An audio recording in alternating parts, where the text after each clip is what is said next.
Sabe, a gente ouve falar de inteligência artificial para todo lado, né? Mas já parou para pensar por que não dá para simplesmente chegar para o chat GPT e falar, cria aí um motor de foguete para mim?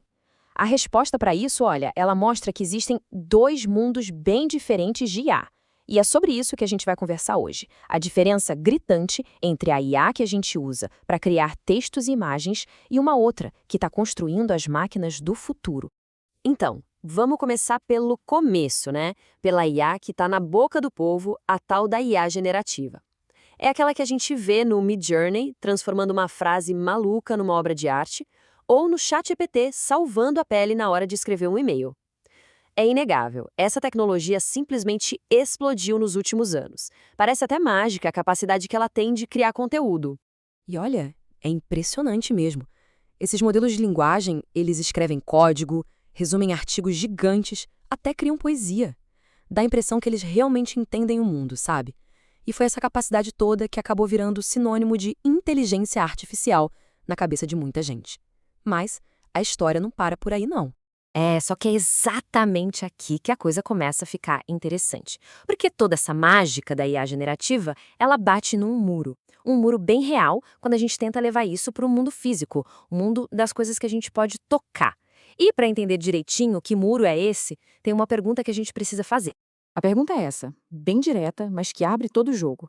Se essa tecnologia é tão poderosa, por que não dá para pedir: "Ei, ChatGPT, faz aí para mim um projeto de um motor de foguete que funcione de verdade"? O que está faltando nessa equação? A resposta é física. Simples assim. O motor de foguete, ele não pode estar mais ou menos certo. Ele tem que seguir as leis da física, ponto. A IA generativa, ela trabalha com probabilidade, tentando adivinhar a próxima palavra, o próximo pixel, e às vezes ela acerta em cheio, mas outras vezes ela alucina, ela inventa. Num poema, uma alucinação pode até ser legal, criativa. Agora, no motor de foguete, uma alucinação vira uma bela de uma explosão. E é aqui que a gente chega no ponto central da nossa conversa. De um lado, você tem a IA generativa. A base dela é estatística. O resultado? Imprevisível. Do outro lado, uma coisa totalmente diferente, a engenharia computacional. A base dela, leis da física. O resultado? Totalmente previsível, determinístico. Dá para seguir o rastro de cada decisão. Bom, isso nos joga direto num campo que é sinceramente fascinante, a engenharia computacional. E olha, isso não é uma versão 2.0 da IA que a gente já conhece, tá? É um paradigma, um jeito de pensar completamente diferente. Foi criado do zero, pensando exatamente em como projetar máquinas para o mundo real, máquinas que funcionam. Mas afinal, o que é um modelo de engenharia computacional? Um SEM. Primeiro, esquece aquela ideia de caixa preta, de algo que ninguém sabe como funciona. Pensa nele mais como um código, um algoritmo transparente. O que ele faz é transformar décadas de conhecimento de engenharia, sabe, tudo aquilo que está nos livros, nos testes de laboratório, em pura lógica de programação. O resultado final não é um chute, não é uma adivinhação. É algo que dá para explicar, dá para rastrear e, o mais importante de tudo, não tem como ele alucinar. E para a gente sacar o tamanho da revolução que é isso, a gente tem que olhar para as ferramentas de hoje. E essa frase do Lynn Kayser, um dos fundadores da Lab 71, é certeira. Ele diz que o CAD, o software que todo engenheiro usa, é como uma prancheta digital. Ajuda a desenhar, claro, mas o programa em si não entende nada da física por trás do desenho. Ele captura a forma, o desenho, mas a função, a física, isso ele não entende. Ok, então se o CAD é só essa prancheta, esse bloco de rascunho, como é que seria uma ferramenta de engenharia que computa de verdade? Bom, vamos ver um exemplo real. Vamos olhar por dentro do Neuron. Ele é um modelo de engenharia computacional da Leap 71. O pessoal costuma dizer que o Neuron é a primeira IA que constrói máquinas e, sério, isso não é força de expressão. A gente está falando de um sistema que não fica só dando sugestão, sabe?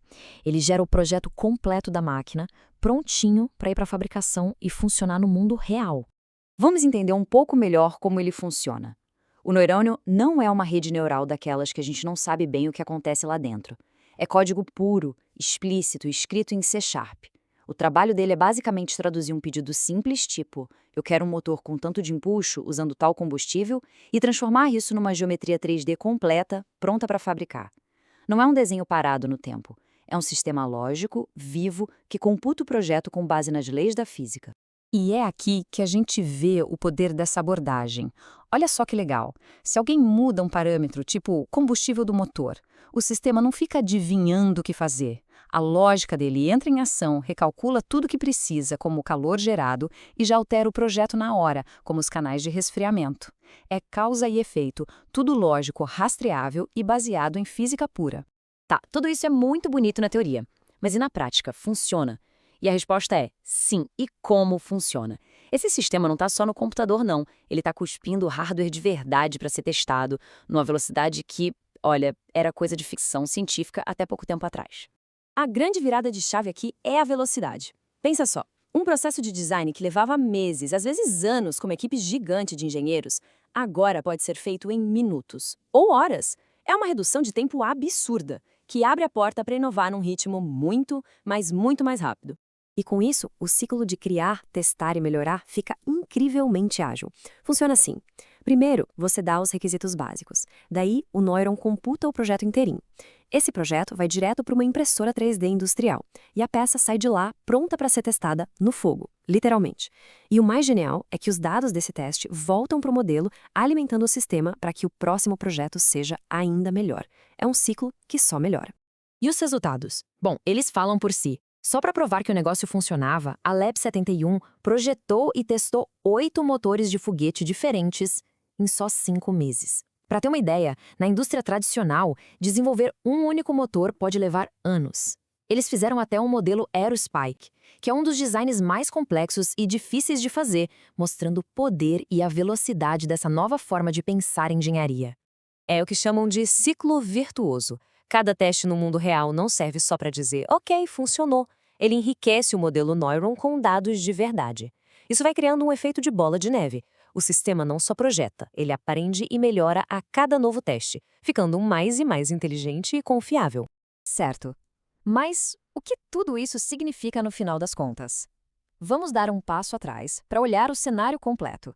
Porque o impacto disso aqui vai muito além de motor de foguete. Isso pode mudar o jeito como a gente constrói, bom, praticamente tudo. Pensa na lei de Moore, aquela que diz que o poder dos chips de computador dobra a cada 2 anos mais ou menos. É um crescimento exponencial. Enquanto isso, a engenharia de coisas físicas, de hardware, sempre andou num ritmo bem mais lento, mais linear, sabe? O que a engenharia computacional promete é, pela primeira vez, colocar a criação de máquinas complexas nessa mesma curva de crescimento exponencial. É uma mudança de jogo. E tudo isso deságua numa ideia central que resume perfeitamente o que está acontecendo. A próxima geração de máquinas, sejam carros elétricos, equipamentos de hospital, o que for, elas não serão mais desenhadas, elas serão computadas. O futuro da engenharia não é um software de desenho mais bonitinho. O futuro são sistemas lógicos que criam o projeto a partir da física. E essa é uma ideia que, sinceramente, muda tudo.